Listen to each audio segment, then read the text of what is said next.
বিশ্ব ইজতেমা আর হাতে গোনা 2 সপ্তাহের মতন বাকি। জানুয়ারি মাসে 2026-এর জানুয়ারিতে 4, 5, 6 এই 3 দিন কিন্তু হবে বিশ্ব ইজতেমা আমাদের হুগলির পুইনানে।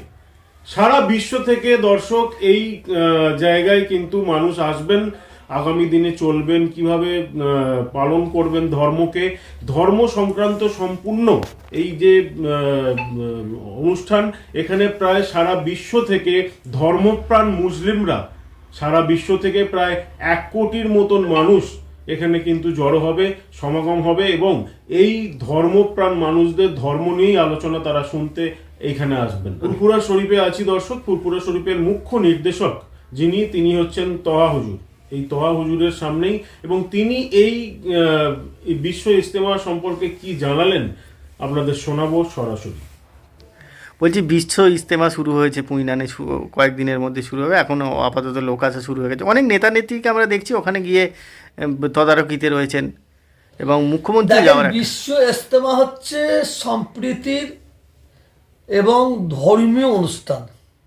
ওই অনুষ্ঠানে এবছরে কিছু কম বেশি 1 কোটির মতো লোক হতে পারে বলে সম্ভাবনা।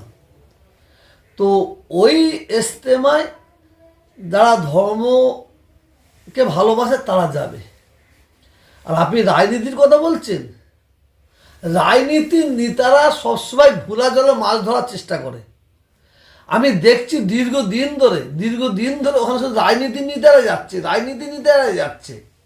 কারণ দেখছে আমাদের প্রতি বাংলার মুসলিমরা ক্ষুব্ধ হয়ে গেছে।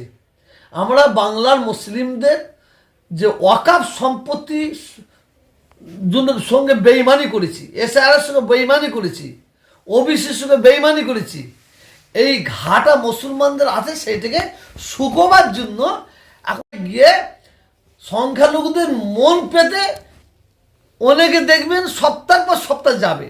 যত দিন আসবে তত ঘন ঘন যাবে। গিয়ে কোনো লাভ হবে না।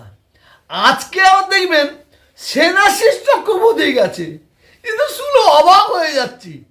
সেনাশিস চক্রবর্তী তার এলাকা দেখেনে, তার এলাকার কি অবস্থা সে এলাকা না দেখে আর বিশ্ব ইজতেমা ওখানে গেছে।